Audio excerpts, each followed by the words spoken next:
Hi, my name is Matt Klaskowski, and I'd like to first congratulate you on selecting Photoshop Elements to do more with your digital photos. Over the next 15 minutes, Dave Cross and myself are going to give you an overview of what you can do with the new Adobe Photoshop Elements 4 to make your photos look their best. So sit back, relax, let's go ahead and get started. Alright, I'd like to begin this overview by starting out where you're going to be starting, and that is getting your photos from your camera or your card reader onto your computer. Now fortunately, Photoshop Elements makes this really easy for us because as soon as you attach your camera or card reader to the computer, the photo downloader window that you see here will automatically appear. Now by default, all the photos are going to be selected for download. If there's any that you don't want to download, just uncheck the checkbox below each photo thumbnail. You can also adjust the size of the thumbnails by dragging the slider to the left or to the right to make them smaller or larger. On the right side of the screen, you're going to see an area called Save Files. This area lets you determine where you want to save your photos onto the computer, and it also lets you rename the photos as they're downloading. But keep in mind that Photoshop Elements takes care of all this for us, so you don't have to change these options. Just know that they're there in case you want any added flexibility. The last thing I'd like to cover in this window is the new feature in Photoshop Elements 4, and that is the ability to automatically fix red eyes. We've all had photos that have been affected by red eye before. Well, now you can fix that right as they're downloading onto your computer. To use this option, just check Automatically Fix Red Eyes. When you're done, you're ready to start the download process, so just click on the Get Photos button, and we'll see a progress bar that's letting us know that Photoshop Elements is downloading the photos onto the computer. After that, you're going to see another progress bar that lets you know that Photoshop Elements is indeed trying to fix the red eye in your photos. Now once this process is done, you'll see another window letting you know that red eye was indeed found and fixed in some of these photographs that you just downloaded. Click on OK, and the download process is now done. Next, let's take a look at how we can use the photo browser to find, view, and organize our photos. Once the photo downloader is done running, you'll notice that you're in a window called New Photos. This window shows you the photos that you just downloaded onto the computer. A good place to go from here is into review mode, where you can see a full screen view of your photos. To do that, just click the full screen view button, and that'll launch review mode. Once you're in here, you can use the thumbnails along the right hand side of the screen to change the photos that you're looking at. The nice part about reviewing your photos this way is that you can not only just see the photos, but you can actually do things to them. If you notice this photo needs to be rotated, well, I can click the rotate icon and rotate it right here. I can also delete any photos that I don't want any longer. Under the Action menu, I can look at some various ways that I can fix my photos right inside review mode. I've got an Auto Smart Fix that allows me to adjust the color, contrast, or lighting of a photo. I can also attach a tag to a photo right here. And then finally, I can mark photos for printing, which is a great feature because it keeps me from having to remember or write down which photos I want to print or share. After this, I can go into side-by-side view, and this lets me see my photos next to each other. So if I can click on one photo, and then scroll on the right-hand side and change the photo that appears next to it, and this gives me a good way to see which photos I like better than another. Once I'm done with this mode, just click the small X button, that's the exit button, and that'll take you right back into the photo browser. Once you're here, click on the Back to All Photos button, and this will take you from looking at just the new photos to all the photos in your photo browser.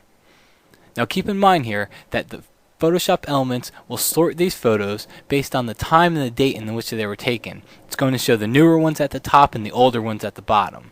If you want to change this, just click the small pop-up menu at the bottom of the screen, and you can change it to a view that better suits you.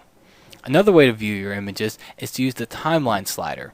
This slider basically gives you a time span view of all the photos in your photo browser. It's a great way to really zero in on specific photos based on when they were taken, no matter how many photos or how much time spans your entire catalog. To use it, just click the slider and move it over the year and the month of the photos that you want to look at. You can also click on Date View, and this will open up a calendar that lets you view your photos based on the calendar date. To get back to the photo browser, just click on the photo browser button, and that'll get back to the view that you started in. Another useful way to find, view, and organize your photos is called tagging. Tagging basically ensures that you never have to worry about the file name of a photo again. If you look in the Tags tab, you can see that we can tag our photos based on people, places, events, or any other custom categories that you might have. You can look under the photo thumbnail and you can see what tags have already been applied to your photos as well. To use tagging, just click on the New Tagging button, pick on a category, and I'm going to choose Places here, and then I'm going to type in Aquarium. Now this is an aquarium tag that I want to hold all the aquarium photos that I just added before. So I'm going to select all these photos and then just drag them over the aquarium tag.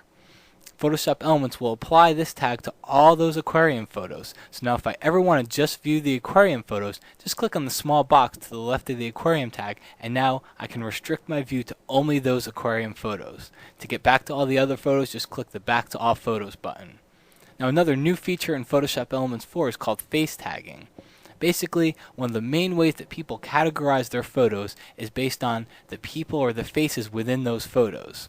So if I were to select several photos in my photo browser and click on Find Faces for Tagging, Photoshop Elements will find all of the faces within these photos. This makes it really easy for me to just apply tags to them right here. Essentially, tagging is just a quick, easy way to find, view, and organize your photos. Now that Matt has shown you how to find and organize your photos more easily, let's take a look at the two levels of editing control, Quick Fix and Standard Edit Mode. We're going to select one of our photos here in the photo browser and go under the Edit in the menu bar to go to Quick Fix. Now Quick Fix, as the name suggests, is ideal for fixing quick little issues that you want to change very easily. However, in Photoshop Elements 4, there is a brand new tool, which is very useful, the Magic Selection Brush tool. And this lets you indicate the area you want to adjust. So I'm just going to take this tool and just kind of scribble over the range of colors that I want it to select. And it will automatically make a selection for me. And now I'll only be adjusting that area. So as you can see here, shirt is selected. I could, for example, take the hue slider and very simply and easily change the color of his shirt just like that. That's one part of Quick Fix. The other part, if I just switch photos here, is Smart Fix. And this is a great command, very simple to use. Just click the Auto button. It makes some calculations and just simply improves your photograph. As you'll see when we look at the before and after, look at how much more saturated the colors are and how much brighter everything is. Now you could just leave it at that, just simply clicking Auto, or you could also do manual adjustments, adjusting the shadows and highlights or even the saturation even a little bit more. So that's just a real quick look at Quick Fix. Now let's take a look at Standard Edit Mode. We get to Standard Edit Mode the same way in the photo browser. I'm going to click on the images that I want to work on and then go up to the menu bar to Edit, and this time go to Standard Edit Mode. So while Quick Fix is good for fixing quick little issues, Standard Edit Mode takes it to a whole nother level of the various things you can do. For example, I have this photo and I want to add to it by taking the dog from here and taking it into the other photo. We'll do that very easily with a new tool in Photoshop Elements 4 called the Magic Extractor. And what this lets me do is indicate the area I want to keep simply by doing kind of a rough brush stroke and then switching to the other paintbrush tool, which allows me to indicate the area that I no longer want. I hit the preview button to see what it looks like. Looks great. Click OK. And now all I simply have to do is take the Move tool, drag and drop, and then add the dog in the picture just like that. And that's just a very simple example of the kind of things we can do combining photos in Standard Edit Mode. Here's another great new tool in Photoshop Elements 4 to deal with skin tone issues. This is a great photo, but everything's a little too bluish just because of the nature of the photo. We'd like his skin tone to look a little more natural. So I simply go under Enhance, Adjust Color, and then Adjust Color for Skin Tone. It couldn't be much simpler than this. You simply take the built-in eyedropper and just click on his face. And just like that, look at how it adjusts the whole photo. We can turn the preview on and off. Here's before, here's now. It's a subtle change, but a very important one because, of course, flesh tones are very important. Another command which is very useful is for dealing with problem photos like this where it's just very underexposed. Could have used a little more flash, but we didn't, so we want to try and improve that. So we go to Enhance, Adjust Lighting, Shadows, Highlights. And look at that, I haven't done anything yet, I've just opened it. If I use the preview again, look at how much better it is, and if I can even lighten the shadows even that much more. And again, take advantage of the preview to see the before and after. And by doing that, we've taken a photograph that really needed some help and made it much, much better simply with one command. Another great new function in Photoshop Elements 4 is for photos like this one. Nice photograph of a sunset, but if you look at the line of horizon and the ocean, it's not quite straight. And we want to straighten that very easily, and we do that with the Straighten tool. It couldn't be much easier than this. You simply click and drag along whatever is supposed to be straight. Once you've got that the way you want, you simply let go, and look at that. I can barely say it fast enough. It's so quick. It's straightened and it's done. So that just gives you a bit of an idea of the kind of things that are possible to do in standard edit mode. So with Quick Fix, it's an easy way to make common adjustments. Standard edit mode gives you even more adjustments and all kinds of special effects. And between those two edit modes, you can do just about everything you can possibly imagine to enhance and improve your photos. The last area in this overview that we're going to cover is sharing and showing your photos. First, let's take a look at one-click printing. Photoshop Elements allows you to send prints to yourself, your family, or your friends right from within the photo browser. If you look at the Order Prints palette, you'll see that I've got several contacts already set up. If you're just starting out, you want to create your own contacts by clicking on the New button. Enter in your contact information and you're ready to go. Now select your photos from the photo browser. You can select one or multiple photos and just drag them on top of that contact name in the Order Prints palette. Once you do that, you'll see the Confirm Order button appears and the number of photos to be ordered will be displayed next to the person's name. Just click on the Confirm Order button and the prints will be sent to that contact. Next, let's take a look at Photo Mail. Emailing is a very popular way to share your photos, and Photoshop Elements makes this even easier because it automatically adds your photos to an email for you, so you don't have to worry about things like attachments. Another nice feature about it is that it lets you add themes to these emails as well, so you can add various graphics, borders, or frames to make the photos look even better. To use this feature, you'll want to select a few photos from your photo browser. I've got a baseball tag that I created that has several baseball photos in it, so I'm just going to select a few of those photos, and in the menu bar I'm going to click on the Share button. Under that, I'm going to click Email. This is going to open up a screen that lets me pick who I want to send this email to. Click on the Next button, and here you can choose a theme for this email. So since I have baseball photos, I'm going to choose the baseball theme under Sports and Hobbies. Click on the Next Step button once again, and here you can choose a layout for the email. Once you've done that, click on the Next button again, and Photoshop Elements will actually start generating an email and put the photos right into this email for you. At this point, your email program will automatically open up with the photos ready to go. All you need to do is click on the Send button and send this off to whoever you chose. Alright, finally let's cover slideshows. A slideshow is a great creative and entertaining way to show and share your photos with other people. Fortunately, in Photoshop Elements you can create one in just a few minutes, so let's take a look here. I'm going to open up the photo browser, select the photos that you want to put into a slideshow, and click the Create button in the menu bar. Make sure you choose Slideshow and click on OK. Photoshop Elements will then launch the Slideshow Editor. Once you're in here, you can add various enhancements to the slideshow. If you click on the Add Media button, you can add photos and videos or even music to a slideshow.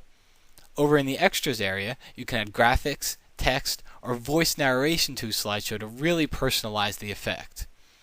Next, in the Properties palette, you can enable pan and zoom effects for a slide, or select all slides and enable pan and zoom effects for all the slides at once. Then if you click on the small icon between each slide, you can adjust the transition or the move from one photo to another. If you click the pop-up menu, you'll see that there's a number of preset effects for you to choose from right inside Photoshop Elements. Once you're done and you're ready to preview your slideshow, just click on the Preview button and you'll be launched into the preview mode where you can click on Play to actually play the slideshow. After that, you're ready to send the slideshow to someone. Click on the Output button and you'll see you have a variety of formats that you can send to someone. I've also included a quick sample that you can take a look at here.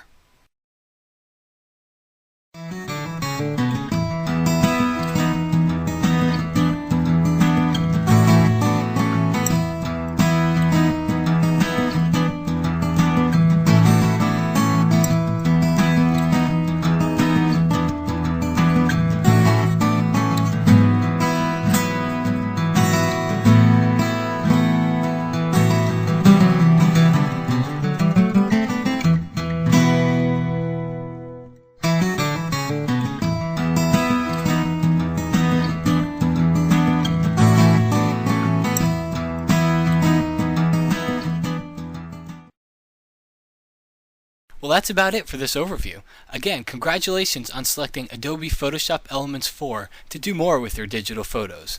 If you've got any questions, be sure to visit adobe.com or check out photoshopelementsuser.com for some great tutorials on how to use Photoshop Elements. Good luck, enjoy, and we hope you have a great time making your photos look their best.